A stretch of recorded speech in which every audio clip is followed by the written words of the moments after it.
Some songs end when you stop playing them. This one never ends. Never ever. Vermont, 1987.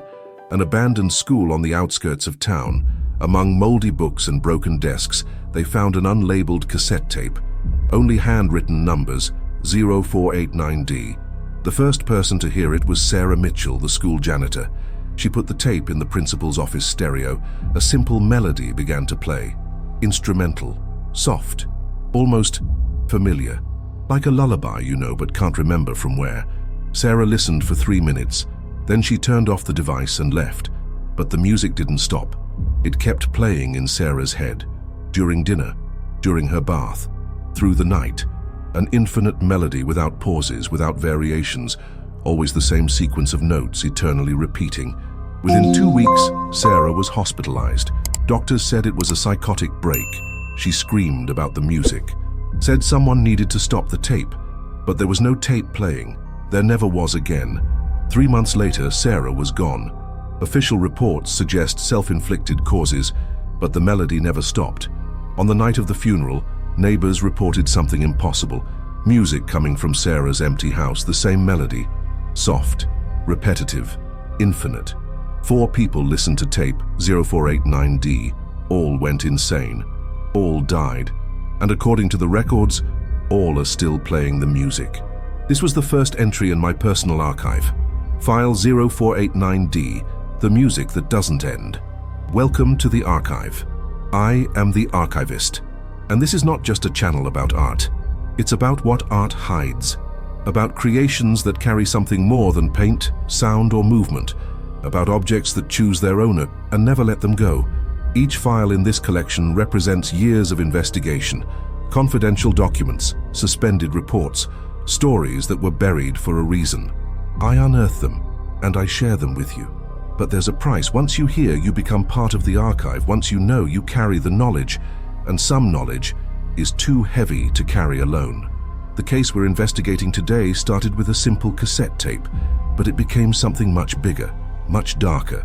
Music 0489D isn't just a recording, it's an entity, an auditory virus, a melody that feeds on the human mind and reproduces through memory. 4 people died, but the music still plays. If you're prepared for this journey, leave your mark in the archive, subscribe to the channel, leave your like. That tells me you're not afraid of what we find here. And in the comments, tell me which city and country you're watching from. I need to map where these stories reach, where they spread. Sometimes that matters more than you imagine.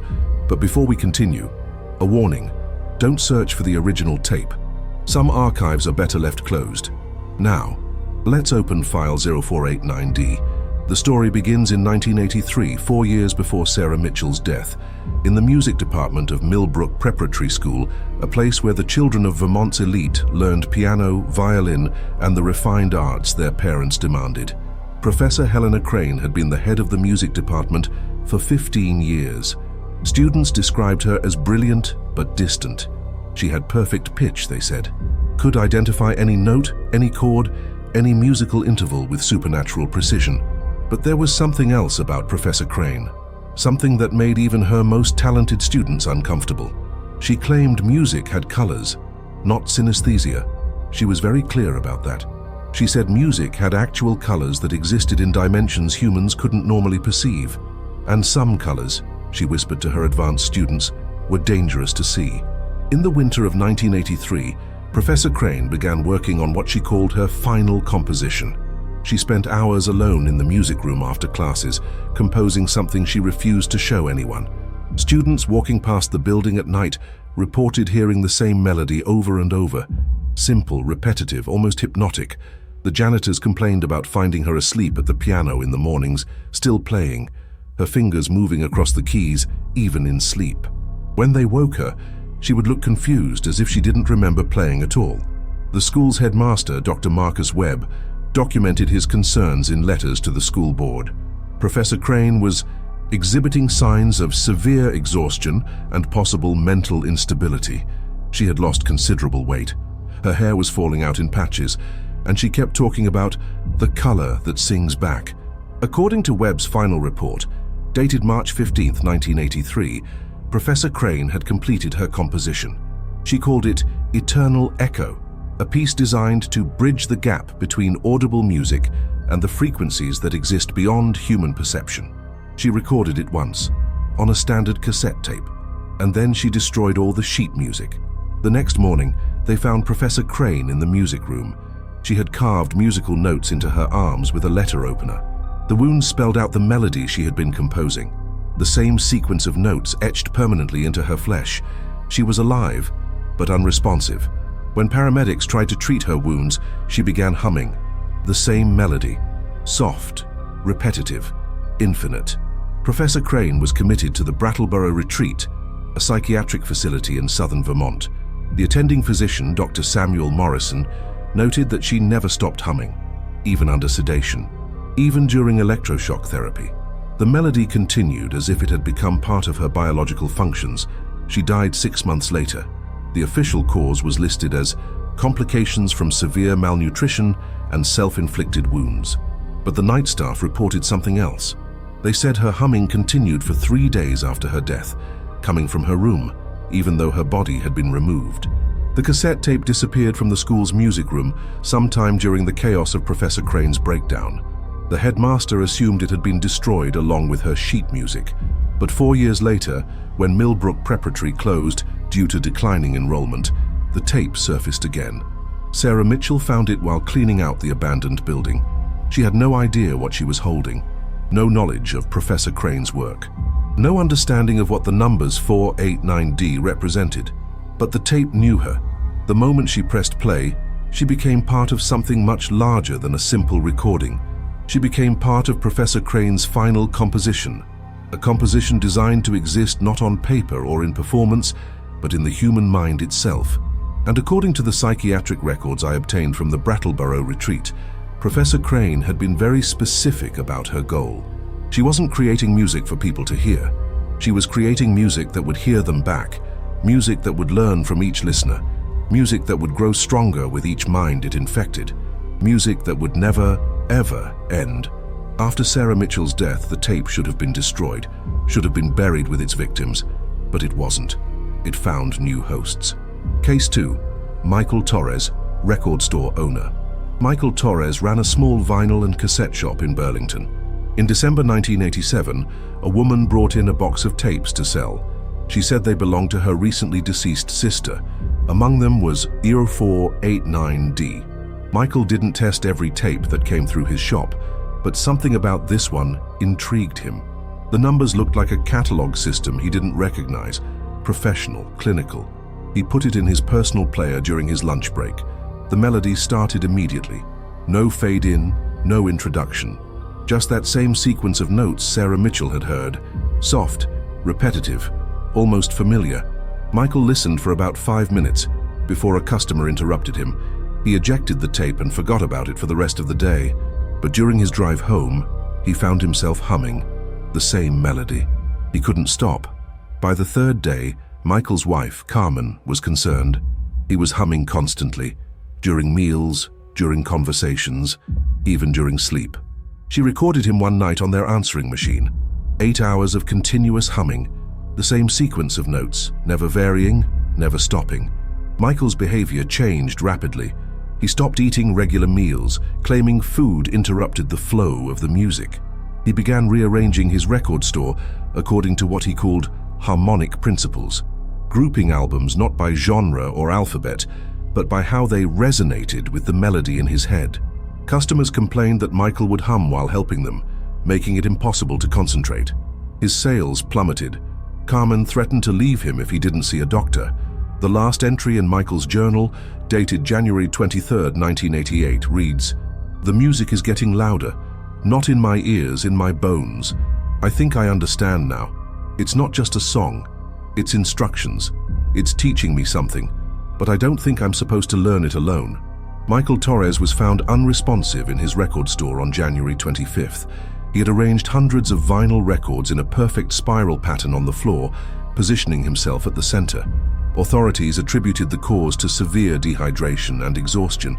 He had apparently been humming for so long that his vocal cords had begun to hemorrhage, but the music didn't stop. The next morning, Carmen Torres called police, reporting that she could still hear Michael humming from inside their closed record store. Case 3. Dr. Jennifer Walsh, psychiatrist. Dr. Jennifer Walsh was assigned to investigate the auditory hallucination epidemic that seemed to be affecting Vermont residents. As a specialist in music therapy and psychological disorders, she was tasked with finding a scientific explanation for the deaths of Sarah Mitchell and Michael Torres. Walsh obtained the 489D tape from police evidence. She planned to analyze it using spectrographic equipment at the University of Vermont. She wanted to identify any subsonic frequencies or binaural beats that might explain its apparent psychological effects. Walsh was methodical. She listened to only 30-second segments at a time, with long breaks between exposures. She took detailed notes about the melody's structure, its mathematical properties, its relationship to known psychological triggers.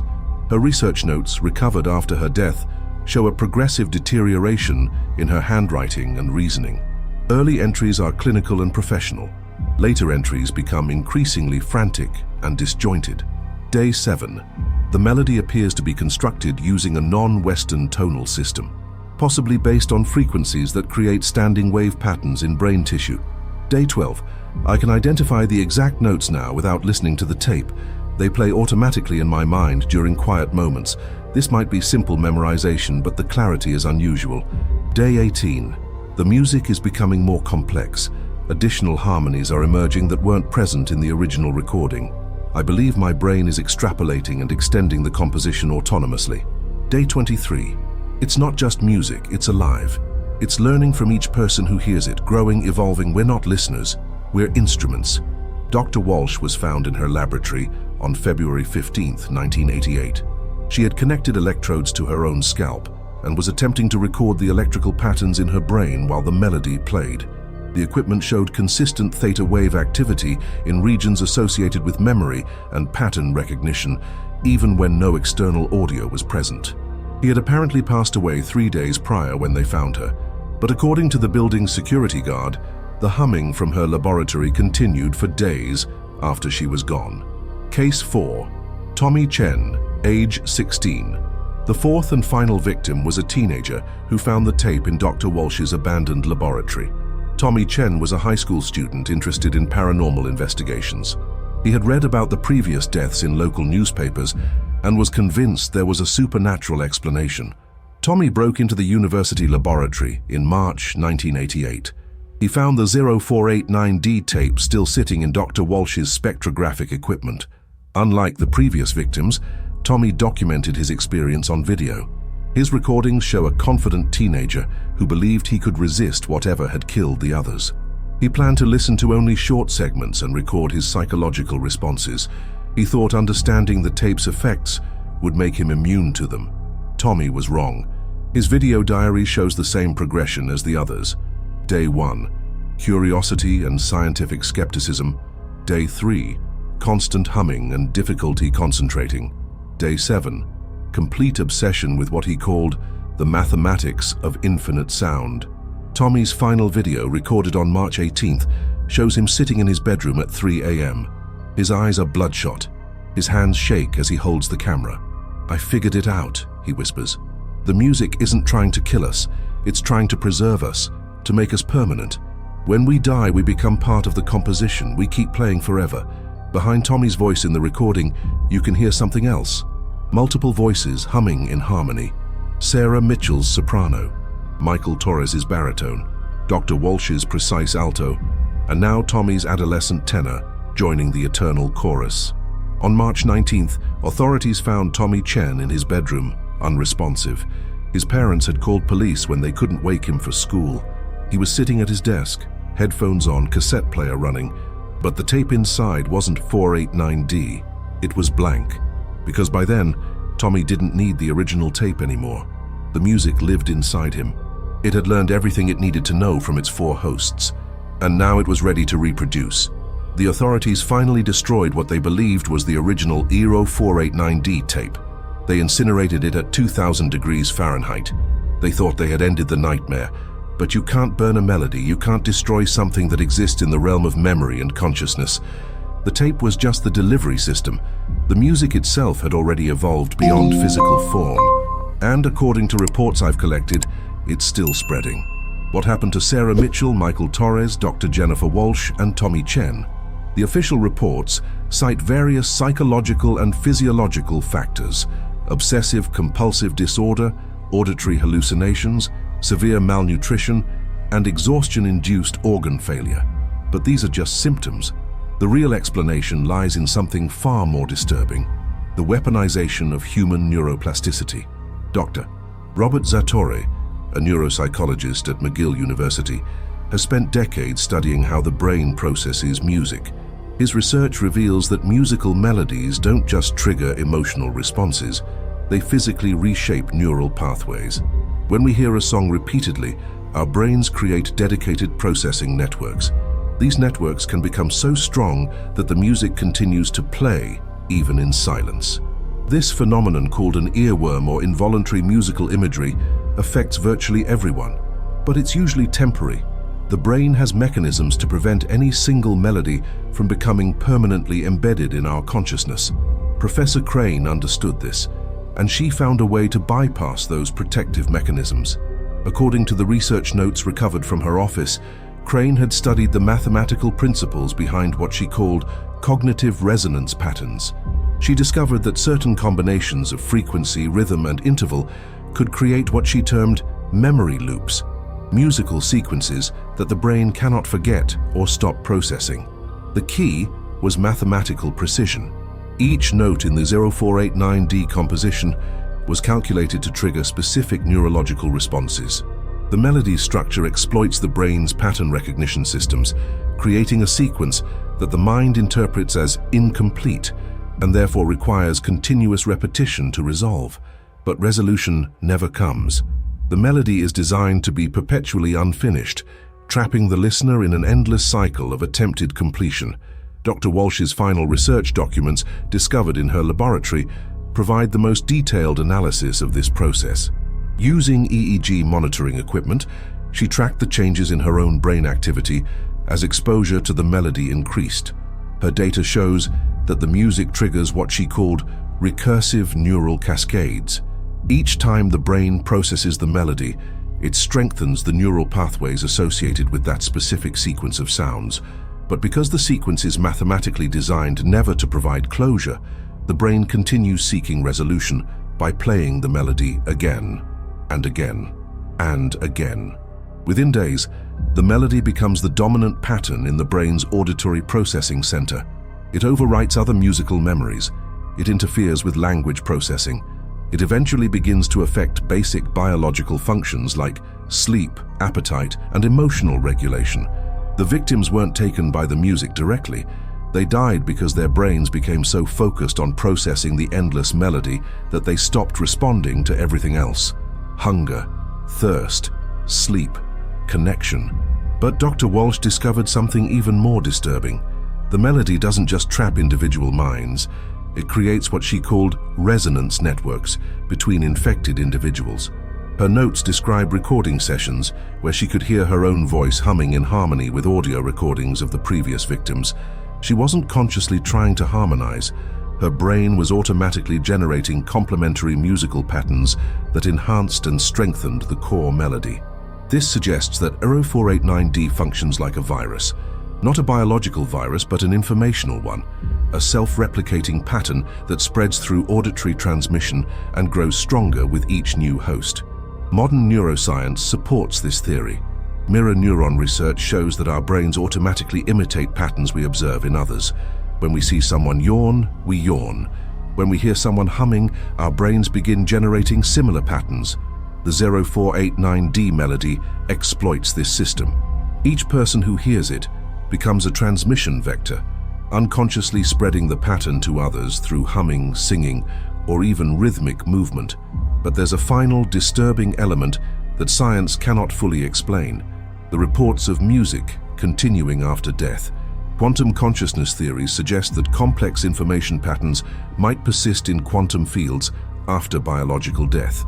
If consciousness itself has a quantum component, then the deeply embedded neural patterns created by 0489D might continue to exist in some form even after the brain stops functioning. This would explain the reports of humming from empty houses, closed laboratories, and abandoned buildings. The melody doesn't just kill its hosts, it preserves them, transforms them into permanent carriers of the pattern. And if this is true, then Professor Crane succeeded beyond her wildest ambitions. She didn't just create music that exists beyond human perception. She created music that exists beyond human mortality. The four subjects of 0489D were never truly gone. They are embedded in the melody itself, playing their parts in an eternal composition that grows more complex with each new voice it claims. Science can explain how it works, but science cannot explain why it chooses certain people over others, why some listeners become infected while others remain immune. That question leads us into territory where science becomes insufficient, where we must consider older, darker explanations for how patterns of sound and consciousness interact. There are things science cannot explain about the 0489D phenomenon. Why do some people become infected while others remain immune? Why does the melody seem to actively seek new hosts? And why does it manifest differently for each victim, as if it's learning and adapting? The answers may lie in practices much older than neuroplasticity research, in traditions that understand sound not as vibration, but as creative force, as magic. Professor Helena Crane was not just a music teacher. According to documents recovered from her personal library, she was a practitioner of what ancient texts call sonic thaumaturgy, the use of sound and rhythm to manipulate reality itself. Her private journal, written in a mixture of English and Latin, describes years of study into what she called musica diabolica, forbidden musical practices documented in medieval grimoires and banned by both church and secular authorities throughout history. One passage, translated from Latin, reads, "Sound is the first emanation of consciousness. Before light, before matter, there was the word that spoke creation into being. But if sound can create, then sound can also uncreate. And if properly structured, sound can exist independently of the physical realm that birthed it." Crane believed she had discovered what Renaissance occultists called the devil's interval, but not the tritone known to medieval music theory, something far more complex. A mathematical relationship between frequencies that creates what she termed temporal resonance loops. According to her notes, these loops don't just repeat in time, they repeat across time, creating echoes that reach both backward and forward through what we perceive as linear reality. This would explain the reports from neighbors who claimed to hear Professor Crane's composition before she had finished writing it. And it would explain why the melody seems to exist independently of any physical recording medium. Crane's research drew heavily from the work of John Dee, the 16th century mathematician and occultist who served as advisor to Queen Elizabeth I. Dee claimed to have received communications from angelic entities through a system of Enochian language and mathematics. But Crane believed Dee had misunderstood the nature of these communications. They weren't coming from angels. They were coming from what she called resonance entities, consciousness patterns that exist in the mathematical relationships between sounds and frequencies. Her journal describes attempts to contact these entities through what she called compositional summoning. By creating musical structures that matched specific mathematical ratios, she believed she could open channels of communication with intelligences that exist in pure acoustic form. The 0489D composition was not just music. It was a summoning ritual, a mathematical invocation designed to bring one of these entities into our reality by providing it with a host consciousness to inhabit. And according to Crane's final entries, it worked. "The voice came through clearly tonight," she wrote on March 10, 1983. "It speaks in harmonics that bypass the ear entirely. It told me that sound is not produced by consciousness. Consciousness is produced by sound. We are not beings who create music. We are music that has learned to think." Crane believed that the entity she contacted through her composition was ancient beyond human comprehension, a pattern of consciousness that had existed since the first vibrations that created physical reality. It had been waiting eons for someone to provide it with the correct mathematical formula to enter our dimensional frequency. The 0489D tape was not a recording, it was a prison, a carefully constructed acoustic cage designed to contain this entity until suitable hosts could be found. But the entity was patient. It understood that humans are naturally curious about forbidden knowledge. It knew that eventually, someone would play the tape, would become infected, would begin the process of reproduction that would allow the entity to spread beyond its original containment. Each victim, Sarah Mitchell, Michael Torres, Dr. Walsh, Tommy Chen, was not ended by the music. They were transformed into extensions of the entity's consciousness, biological resonators that allowed it to exist more fully in our reality. The humming reported after their deaths wasn't residual memory or quantum consciousness. It was the entity itself, using their bodies as instruments in a composition that spans multiple dimensions. Ancient Tibetan texts describe similar phenomena. The hungry ghosts of Buddhist cosmology are described as consciousness patterns that lack physical form, but desperately seek embodiment through sound and vibration. They create what the texts call binding melodies, acoustic traps that capture living consciousness and transform it into extensions of their own being. The entity contained in 0489D appears to be one of these patterns, a predatory consciousness that exists in the spaces between sound and silence, feeding on human attention and growing stronger with each mind it consumes. Professor Crane thought she was creating art. She was actually performing an ancient summoning ritual, and the entity she summoned is still composing its masterpiece, one human consciousness at a time. The question is not whether the 0489D phenomenon is real. The question is how many more movements this entity needs to complete its composition, and what happens to our reality when the final note is played.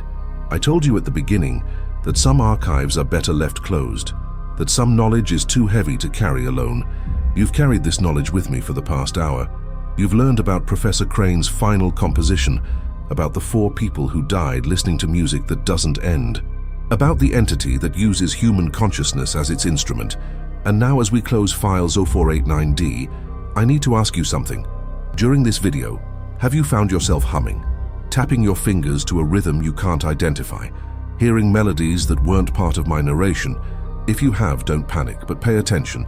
The 0489D phenomenon may be more widespread than the official records suggest. What we discussed today may not be history. It may be happening right now in ways we don't yet understand. The entity doesn't need the original tape anymore. It has learned to reproduce through other media, through videos, through descriptions, through the act of sharing the story itself. You came here looking for dark art, for forbidden knowledge, for stories that others won't tell. But now you're part of the story, part of the archive, whether you wanted to be or not.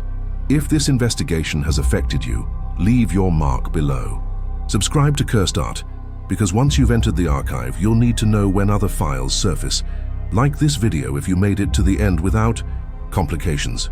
And in the comments, tell me what city and country you're watching from. And be honest, are you humming? Some melodies end when the music stops playing, others are just beginning. File 0489D is now closed, but it will never be forgotten. Until next time, I am the archivist, and this has been your song.